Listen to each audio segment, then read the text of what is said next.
Life is a workout, and Smoothie King is here to help you power through. Whether you're grinding out bicep curls or muscling the couch across the living room, crushing morning miles, or sprinting through back-to-back meetings, Smoothie King has fuel to help you maximize your workouts, own your recovery, and elevate your game. Give your body the energy, protein, and power it needs with a lineup of delicious smoothies made to help you conquer your goals. Only at Smoothie King. If you're a podcast host, listen up, this one's for you. My name is Allie Jackson. I'm the host of Finding Mr. Height, a dating and relationship podcast that I've been doing for 4 years now, sharing my positive and practical approach to dating that's built on my own life experience. And I wanted to share another experience that I've had, my secret behind monetizing my show. It's called Red Circle, and I was just telling my colleague about how much I love their platform. With Red Circle, not only am I getting a seamless hosting experience, but I also love the support I receive in ad sales. It's not just typical ad sales either. It's targeted opportunities based on my show and my life. And the platform is super simple. You just set your preferences and Red Circle matches you with sponsors that align with your show. You can vet every opportunity and their platform gives you great analytics. More recently too, my Red Circle team has brought me opportunities outside of my podcast on social media to really augment the podcast partnerships, bring them full circle. I just can't recommend them enough. If you want to give it a try, go to redcircle.com to get your free trial. That's redcircle.com for a free trial.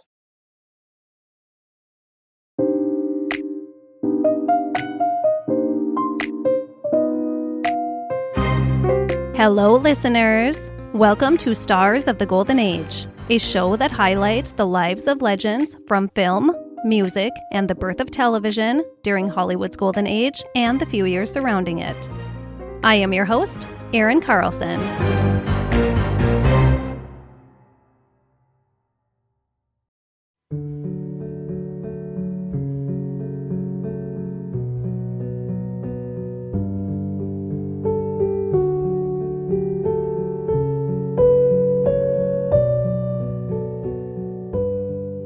Today, we will be talking about Jeanne Eagels. This episode comes from a listener request. One of my Patreon members, Deborah B. Deborah suggested that I cover this often overlooked silent film and stage actress, and I happily took on the challenge. I also want to give a shout out to a new Patreon member. A huge thank you to Neely. Neely has been super supportive of the show, and I appreciate that so much. Neely, it's people like you who give me the drive to keep on going on those days when I wonder if it's even all worth all the work.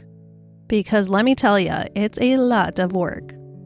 But knowing that I have such valued listeners like Neely and the rest of you guys, it makes it all worth it. So thank you so much again, Neely, and I have one of Neely's requests coming up pretty soon on the show too. I'll give you a hint. His ears were often a hot topic. Now, on to Jeanne Eagels. I first want to acknowledge that there is a biopic film about Miss Eagles' life starring Kim Novak from 1957. I intentionally do not watch Hollywood biopics about the individuals I'm covering because they tend to mix in a lot of inaccuracies to make for a better story. So if you have seen that film and find some of my information to vary a little from it, it's because the movie may be a little sensationalized. I haven't seen it, but I do intend to watch it someday, having my research behind me now. My primary source for my research into Jeanne Eagles' life was what is considered the best of the best biographies of her life. A wonderful book titled Jeanne Eagles, A Life Revealed by Eric Woodard and Tara Hanks. But I am curious about the Kim Novak movie, so I will try to sneak that in soon.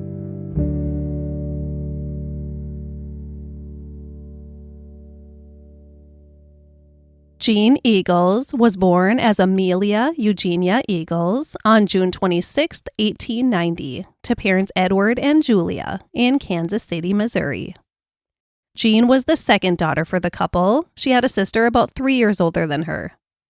A little boy named Edward was born a few years later, but he sadly died when he was only 3 months old. Sister Helen was born when Jeanne was 7, and 2 more boys, Leo in 1898 and George in 1902. But wait, there's more. Julia gave birth to twin boys in 1907, but sadly, only one of the boys survived. They named him Daniel. So that makes a total of 6 surviving children for Edward and Julia Eagles and a loss of 2 children. Edward Eagles was a carpenter, and Kansas City in the last decade of the 19th century was a pretty lucrative time and place to be in a building trade. The city was going through a substantial boom, and the Eagles family was there at just the right time to be a part of it. Jeanne was often what is called a tomboy as a child. She wasn't one to sit back in little frilly dresses and act curt and feminine while the boys got to have all the fun. She wanted to have all the fun too. She was adventurous and curious. Unfortunately, Jeanne wasn't always lucky in avoiding injury in her adventures. She fell and broke her arm pretty badly when she was 7 years old, and as you can imagine, broken bones weren't reset quite as well as they are today. This injury would cause Jeanne pain for the rest of her life. Jeanne Eagles' Little Feet first hit the stage in a children's production of Shakespeare's A Midsummer Night's Dream in the fall of 1901. She was 11 years old. She then played a gravedigger in a production of Hamlet. By the following year, after putting every ounce of her energy into her studies under Georgia Brown's acting school, Jeanne was given the role of Little Eva in Uncle Tom's Cabin. Jeanne Eagles, still very much a child, knew that a life on stage was her life's calling. She later said, quote, "Once I'd played in front of an audience, it was battle royale to keep me off the stage. I did all this in the face of pretty stiff family opposition. For the perfectly natural idea was that I ought to be going to school uninterruptedly." End quote. Jeanne never did really attend traditional school regularly, and now that she found her calling, she wasn't going to return. By 17 years old, Jeanne knew she had to broaden her horizons beyond Kansas City, Missouri. With the help of her acting teacher, Georgia Brown, she joined the Dubinsky Brothers' traveling repertory company. She began in the chorus, but was starring in lead roles within 3 months. She put in the hard work to make her way to the top. She knew success wasn't going to just fall in her lap. She needed to work for it. At 18, it is highly speculated that Jeanne married one of the Dubinsky brothers, Maurice. A marriage that obviously didn't last, if it ever did exist. Another rumor is that this relationship produced a baby that either died or was secretly passed on to a family outside of show business. All of that is clouded in mystery.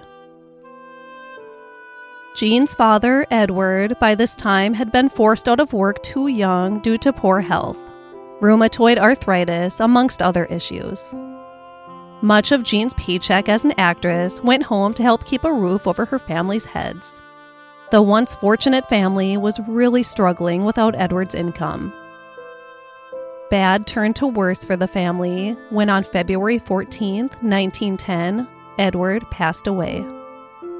The youngest Eagles child, Daniel, was only 3 years old. Jeanne stayed home to help her mother after her father's passing, but after about 6 months, she began to get antsy for the stage. Only she decided it was time for bigger and better things in her acting career. She was going to reach for the best. First, Chicago, and then Broadway.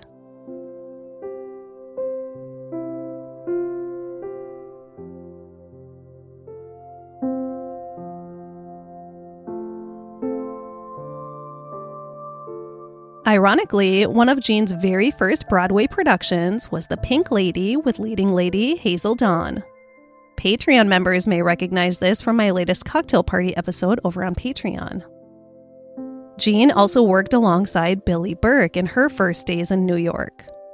And Billy Burke's famous husband, Flo Ziegfeld, offered a position in his Ziegfeld Follies to Jeanne, along with a $100 weekly salary, which would be $3,200 per week today. Not bad for a struggling actress. but Jeanne said no. I also just covered the history of the Ziegfeld Follies over on Patreon. Pink Lady Hazel Dawn began as a Ziegfeld girl. So Pink Lady the woman, Pink Lady the drink, the Ziegfeld girls, Ziegfeld Follies empire, all of that is available on Patreon if you want to go check it out. Well, Jeanne Eagles turned down the opportunity to join the Ziegfeld Follies, an opportunity most hopeful stars would jump at. She did this because she wanted to prove herself as a dramatic actress. She knew she needed to wait it out, put in the work, and the right opportunities would come. And they did.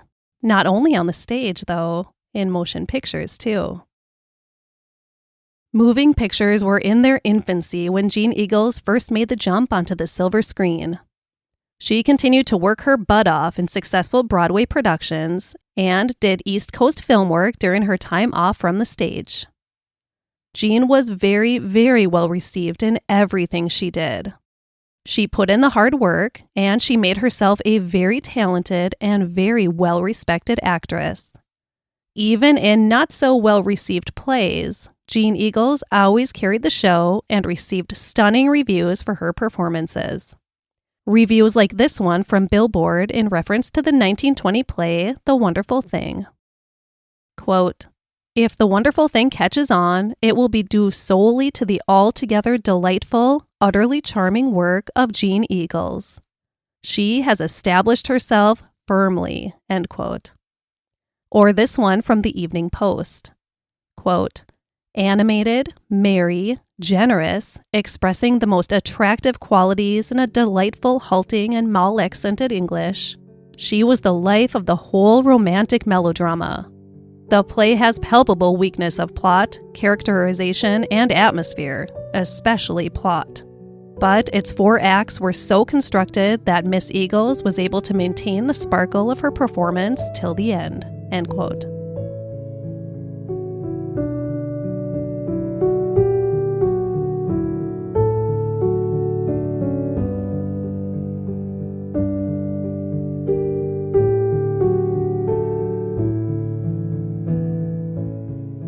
Jeanne Eagles believed so greatly in the power of hard work in achieving one's goals, and she practiced this every day of her life. But she often overworked herself, and our bodies are pretty good at letting us know when it's time to slow down. Jeanne tried to listen to these cues, but she was in pretty much back-to-back stage productions.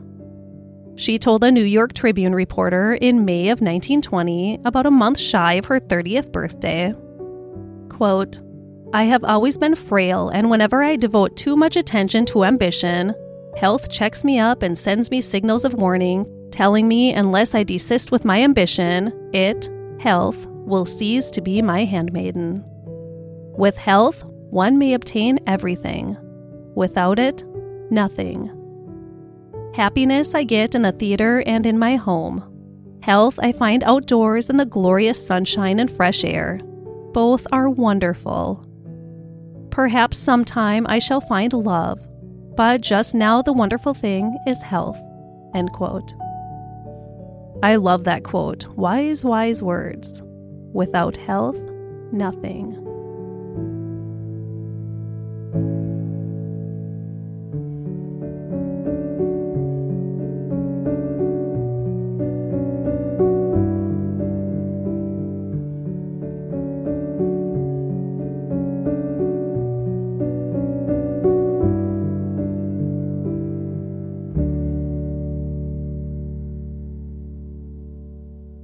As for the love Jeanne was hoping to find, she had a few boyfriends here and there, the most significant up to this time being attorney Thomas Chadbourne.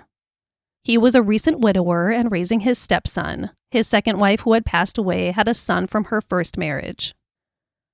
Although it appeared from the outside that the relationship between Jeanne and Thomas Chadbourne was a wonderful one that would quickly lead to the altar, Chadbourne wasn't really interested in taking that route. The truth was, he was more concerned about his social standing than being with the woman he loved. And the fact that the woman he loved was an actress threatened his reputation in his stuffy upper-class social circles. Thomas Chadbourne broke Jeanne Eagles' heart. Between her mental and physical exhaustion from constant performing and her emotional heartbreak over the ending of her relationship with Thomas Chadbourne, 30-year-old Jeanne Eagles decided to take a little me time. A 5-month vacation to England and France in the fall of 1920. Sounds amazing, doesn't it? Well, she made it 3 weeks. She received a telegram abroad about a play that she was wanted for, In the Night Watch. Considering the transatlantic ocean liner voyage was at least 5 days, times 2, poor Jeanne only got 10 or 11 days of true European vacation. Better than nothing, I guess. With the production of In the Night Watch, Jeanne was back to the non-stop grind. I should mention she was also very involved in various charities too. So charity events kept her very busy in what free time from work she did have. She was a very busy woman. I felt exhausted just reading about her schedule. Aside from the stress of constant work, Jeanne was also going through a little landlord drama during this same period of time. Her apartment building on West 57th Street near 5th Avenue in Manhattan was under new ownership, and the new owner wanted to capitalize on the building's location and turn the apartments into retail units. Jeanne's home, as she mentioned in that interview, was her safe place. The one place she found peace and calm and emotional contentment. She had put great thought into the way she decorated and furnished her apartment, and she didn't want to leave it. I want to quote from Eric Woodard and Tara Hanks' book, Jeanne Eagles, A Life Revealed, because they give a really good description of Jeanne's home and you get a sense of why it was so special to her. They wrote, quote, "She had devoted considerable time and money to her home, decorating it with turquoise wallpaper, mauve tapestries and curtains, furniture upholstered in lavender and robin's egg blue satin, complemented by a chaise lounge and heliotrope, and antique porcelain from the Conti dynasty," end quote. Jeanne told her new landlord that she would leave, but not for less than $25,000. In a counteraction, the landlord had the front entrance boarded up and the elevator disabled. Jeanne took the situation to the New York Supreme Court, which resulted in an order of protection against the building's owner, ordering him to open the entrance and enable the elevator, and seize any operations which threatened the, quote, "sanctity, peace, and comfort of Miss Eagles' dwelling," end quote. Ultimately, the landlord forked out some pretty big bucks to get Jeanne to leave her home.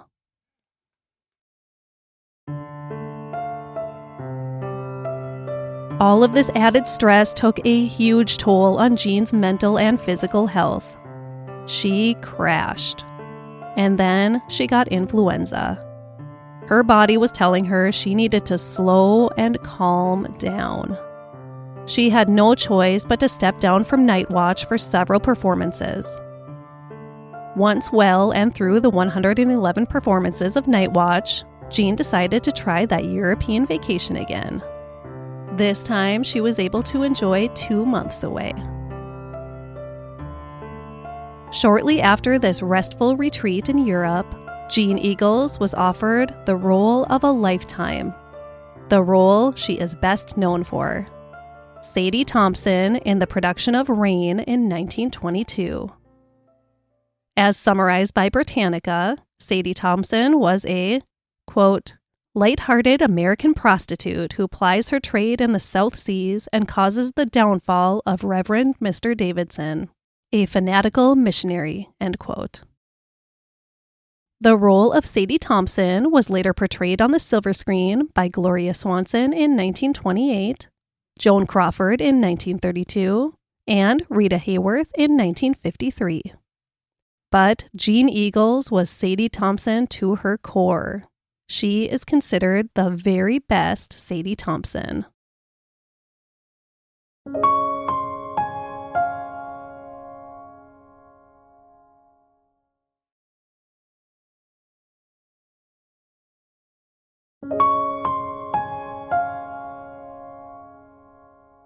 The 1922 production of Rain, starring Jeanne Eagels, ran for an impressive 4-year, 690-performance run. Many acting coaches, directors, and theater experts consider Jeanne's performance in Rain as one of the very best theatrical performances of the era. Director and co-founder of the prestigious Actors Studio, Robert Lewis, said over 30 years after Jeanne's run as Sadie Thompson, quote, "If any of you are old enough to have seen Jeanne Eagels in Rain, you will remember that the thing that made it wonderful was that the essential quality of the actress was a certain inner purity," end quote. Another Actors Studio icon, Lee Strasberg, said over 50 years later, quote, "One of the great performances of that time and my theater-going experience was that of Jeanne Eagels in Rain. No one seems to remember the inner, almost mystic flame which engulfed Eagles in the scene with the preacher.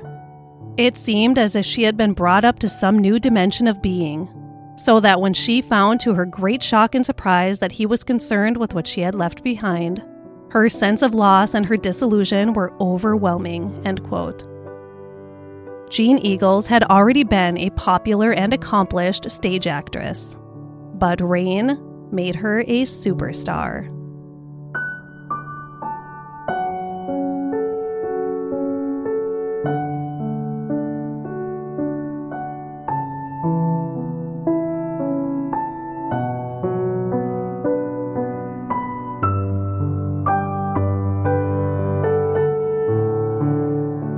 A year into her 4-year run with Rain, Jeanne found love again.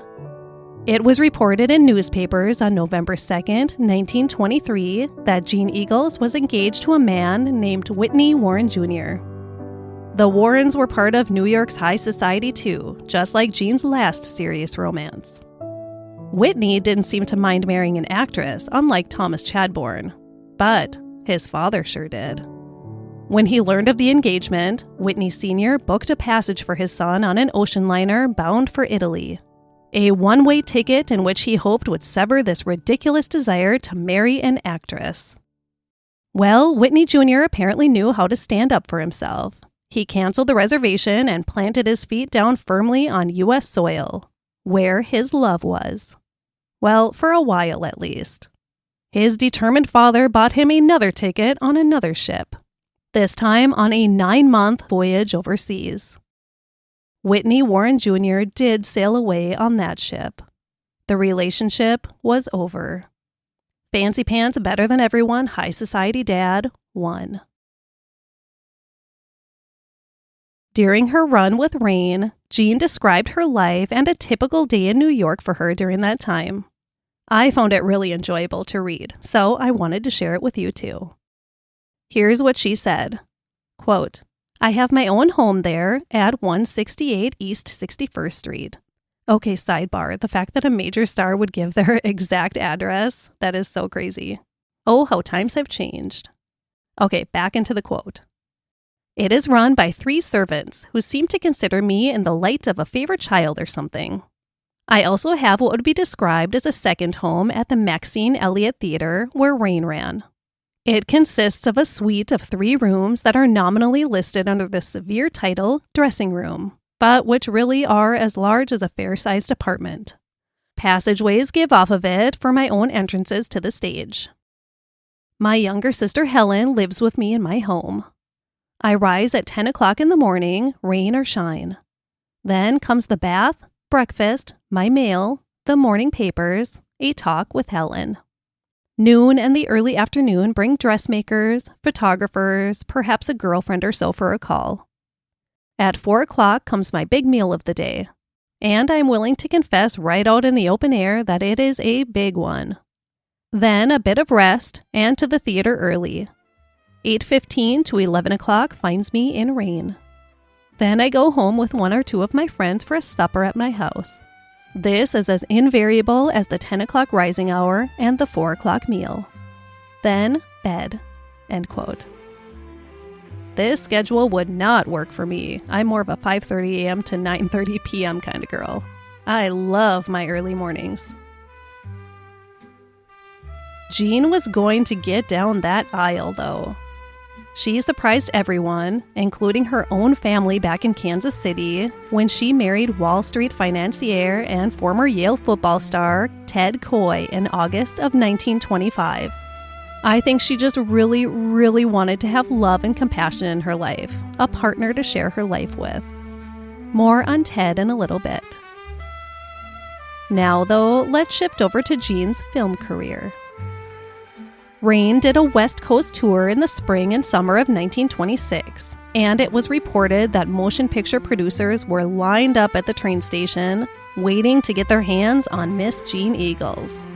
Maybe in hopes of a film rendition of Rain, or maybe just to lure Jeanne Eagels into the motion picture world for whatever they could get. This long 4-year run of Rain had really taken a toll on Jeanne's health, though. She had been plagued by several illnesses and was just plain exhausted. She did one more play after Rain, Her Cardboard Lover, and then she was signed to a contract with MGM in Hollywood in 1927.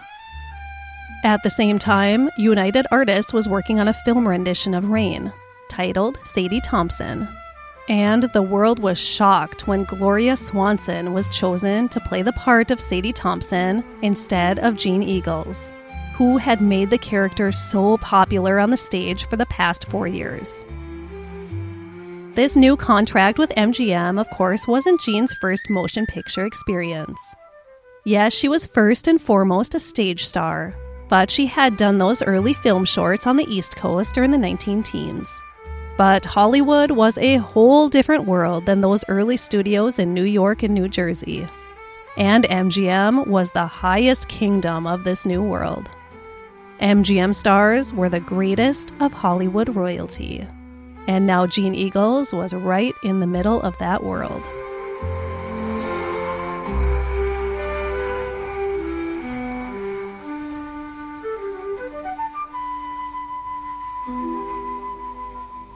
When asked about her transition from the stage back onto the screen, Jeanne Eagles said, quote, "I have no doubt about my acting ability.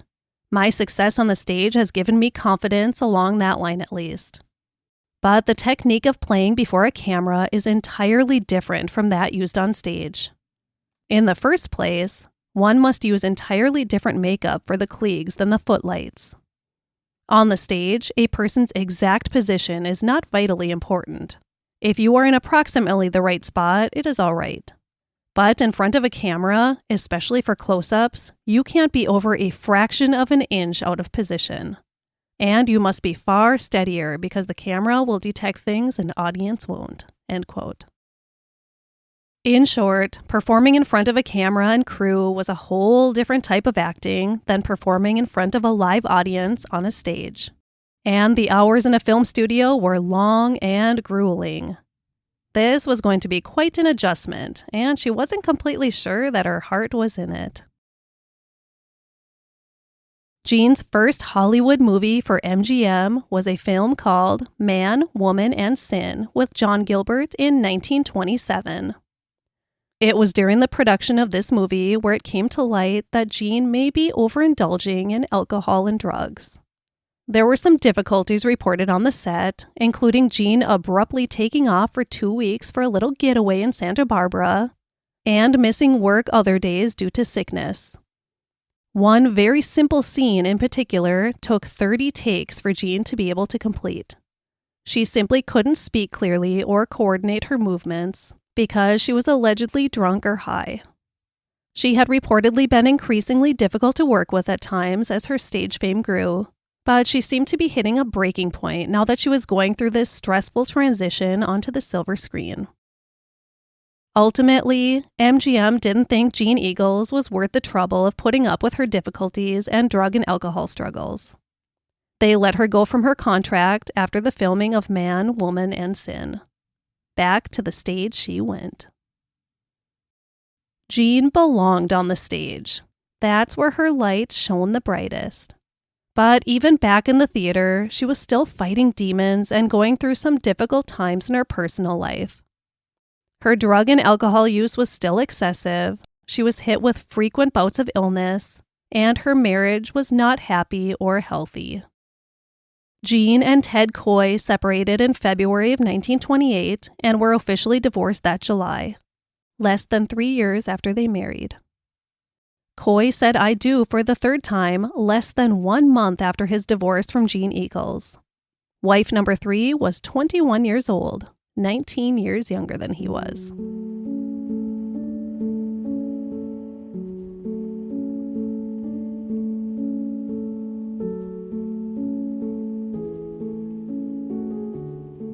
The combination of her crumbling marriage and the film role of Sadie Thompson being offered to Gloria Swanson led Jeanne to be teetering over the edge of the dangerous mental health cliff.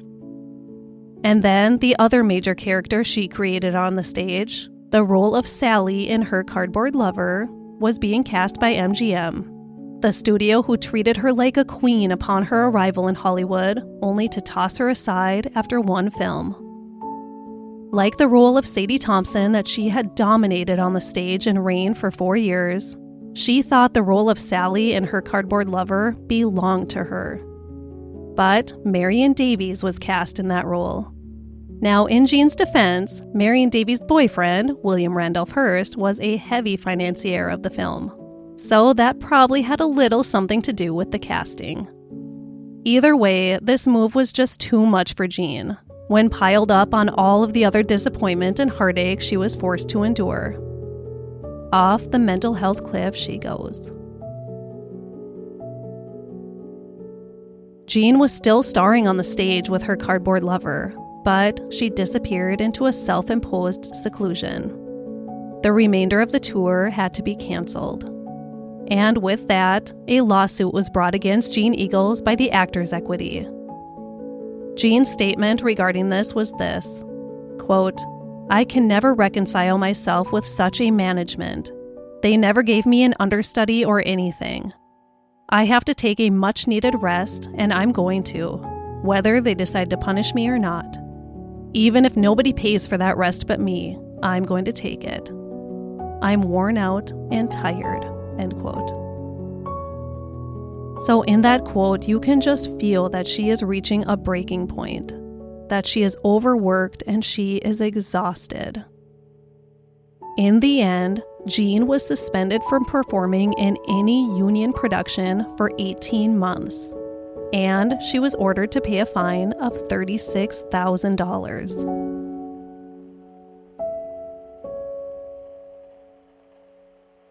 Jeanne couldn't work in Actors Equity Union productions, but that didn't mean she couldn't work at all. And she wanted to work, once she was feeling better, that is. So she decided to form her own little vaudeville troupe. She could create the schedule herself and choose the types of acts and which actors she wanted to be involved with it. This power would allow her to have a better work-life balance and help to protect her mental health. Radio was also allowed, so she dabbled in that a bit too. And then, back to the silver screen. 1927 was a very exciting year for filmmakers and moviegoers because it brought the very first talking film, The Jazz Singer with Al Jolson. Studios scrambled to quickly catch up with this new technology and outfit their sound stages and equipment to be able to add vocal sounds to their films. Paramount had their first talking film all planned out, a film rendition of the stage play The Letter. Jeanne Eagles was chosen to play the lead in the motion picture, Paramount Pictures' very first talking film. Production for The Letter began on October 16, 1928. Jeanne's much talked about fiery disposition and difficulties on sets were anticipated by most people involved in the production of The Letter, but everyone seemed pleasantly surprised. She wasn't difficult, she wasn't unreliable, she wasn't drunk or high. In fact, Paramount was so impressed that they offered her a 3-year film contract. The Letter was met with rave reviews. The New York Telegram wrote, quote, "A performance that holds the spectator from first to last with compelling intensity," end quote. The New York Journal-American wrote, quote, "One of the most gorgeous portrayals ever caught upon the silver screen," end quote. Motion Picture News wrote, quote, Jeanne Eagles proves herself as sterling an actress in this talking motion picture as she ever was on the stage, and the manner in which she portrays the role assigned her, despite its unsympathetic nature, will win her a host of admirers in the picture theaters, end quote. And the New York Daily News wrote, quote, a most worthy debut for Jeanne Eagles as a talking actress. A most trying part.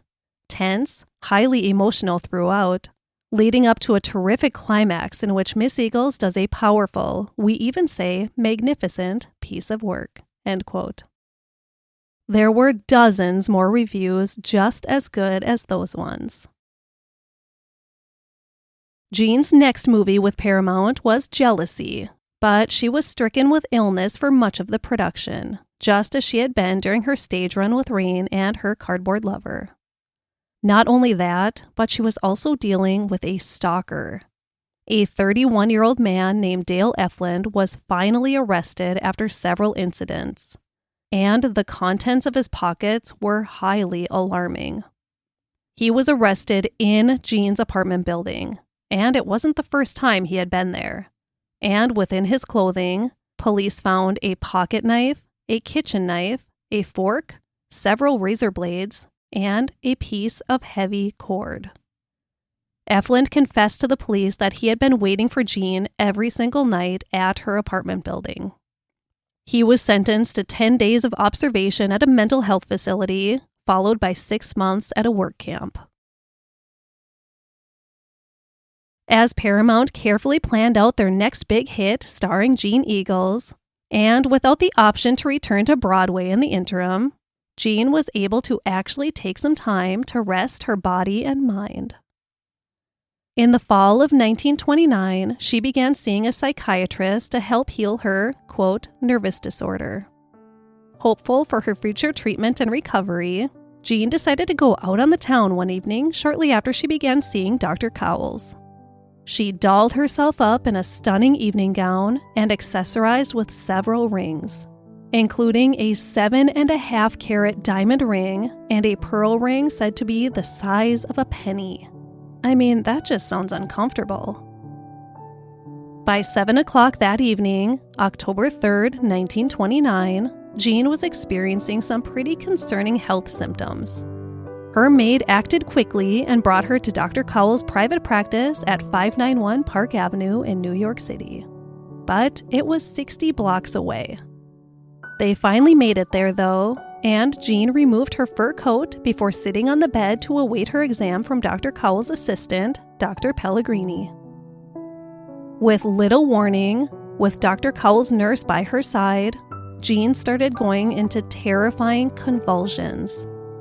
The nurse, Jenny Hoagland, hurried into the hall calling for Dr. Pellegrini. She found him quickly, but by the time they returned to the room, Jeanne was unconscious. It was worse than that, though. Much worse. At just 39 years old, Jeanne Eagles was dead.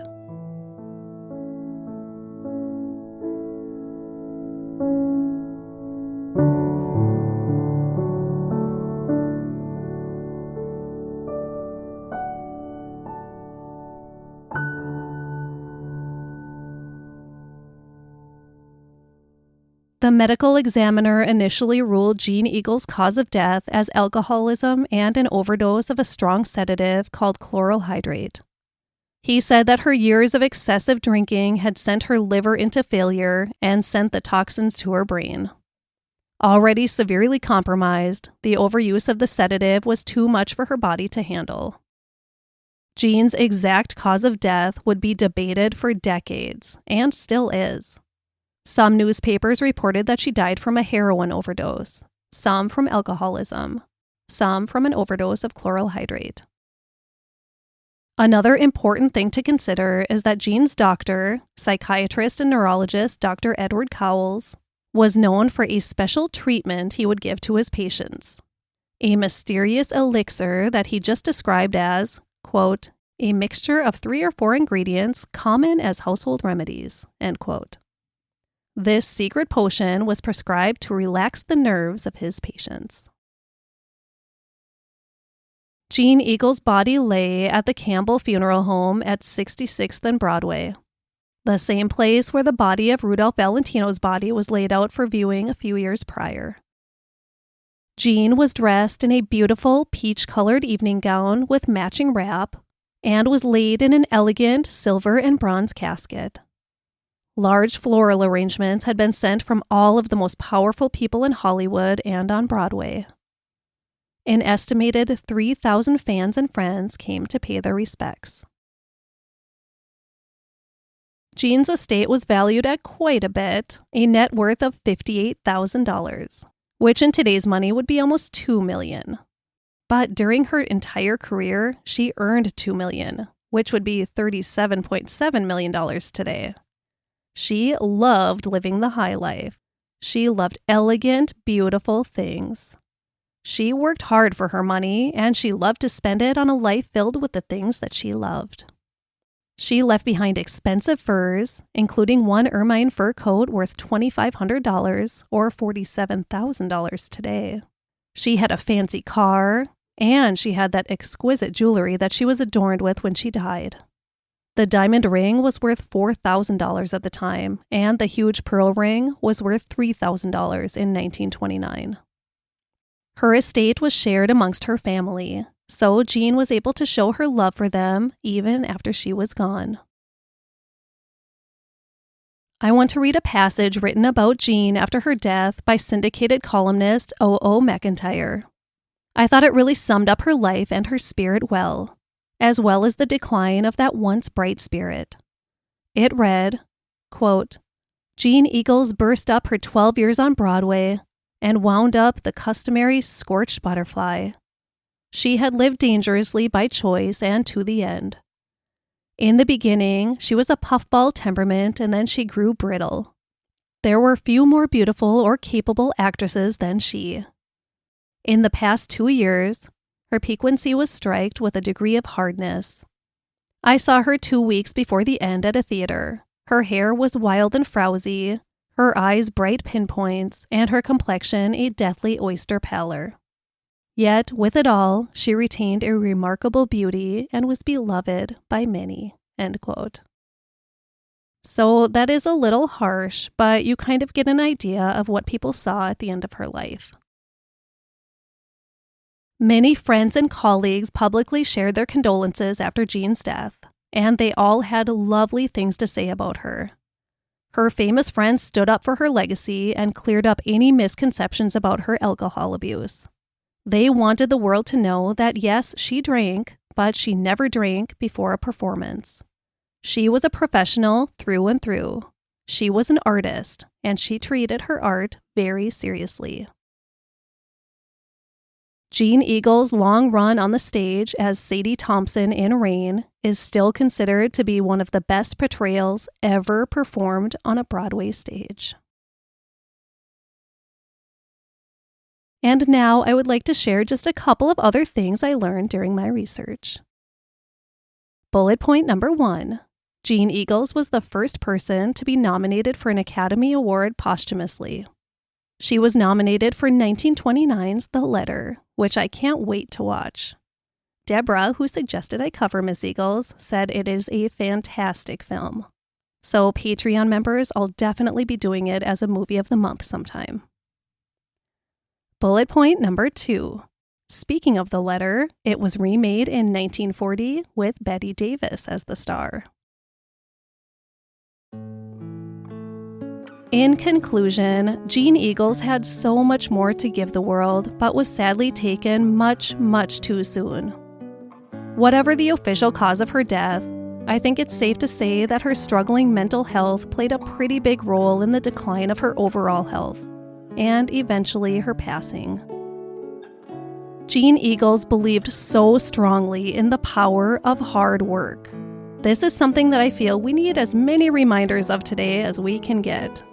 We live in a world where so many people feel entitled to have fame or success or fortune or the material life they want without putting in the hard work to achieve it. I wholeheartedly believe that you can achieve the life you want for yourself if you are willing to put in the hard work. I struggle to even use the word hard there. Because if it is something you truly love, it's not that hard. It's time-consuming, yes, but if you love what you are doing, it doesn't have to be hard. Trust me, I know. If we all find that thing or things that we love, the career path we are passionate about, then putting in the work is easy. But it does take work to succeed. I wish Jeanne Eagles could have had more fulfillment in her life outside of the theater. I think she really wanted a wholesome love, a partner to share her life's dreams with, someone to share her daily life with, to see the world with. It's sad to think what might have been with the two men who were ripped away from her due to a silly thing like social class. True love is hard to find, and maybe one of those two men could have been it for her, and her whole life could have been different. Maybe she could have lived a longer, more fulfilling life. Maybe she could have become a great star of the silver screen. But we'll never know. Jeanne Eagles said this at one point during her adult life. Quote, "Personally, the stage has been my life. It is all that I know. It is my work, everything on earth to me. The average girl's life is divided into her babyhood, her childhood, her school days, her married life, or her work. I have known nothing like that. Every fiber of my being and life has been devoted towards working towards a stage success. If I have made it, who will say I have not earned it?" End quote. Yes, Miss Eagles, you had made it. And yes, you definitely earned it. Thank you, Jeanne Eagles, for reminding us to show up, put the work in, and be proud of our accomplishments. Hard work really does pay off, but it sadly sometimes comes with some personal consequences as well. Thank you, Jeanne Eagles. And thank you all for listening. Now I would like to share a review of the week. This review is from Spotify user Mountain Cat Joe in reference to my Patsy Kelly episode, who said, quote, "Thank you so much for the bio on Patsy. It was fascinating and somewhat heartbreaking. She was a tremendous talent and human being," end quote. Thank you so much, Mountain Cat Joe, for taking the time to drop a comment, and thank you for listening to the show. I really enjoyed learning so much about Patsy Kelly. She was one remarkable woman. Thank you again so much. If you want to hear your review on the show, drop a review on Apple Podcasts or comment on one of my episodes on Spotify. Thank you again, Deborah, for this wonderful recommendation, and I promise The Letter will be one of our Movie of the Months over on Patreon very soon. And thank you to all of you. I truly appreciate each and every one of you so much. Have a great week. My primary source for this episode was a book titled Jeanne Eagles, A Life Revealed by Eric Woodard and Tara Hanks, Britannica.com, and IMDb.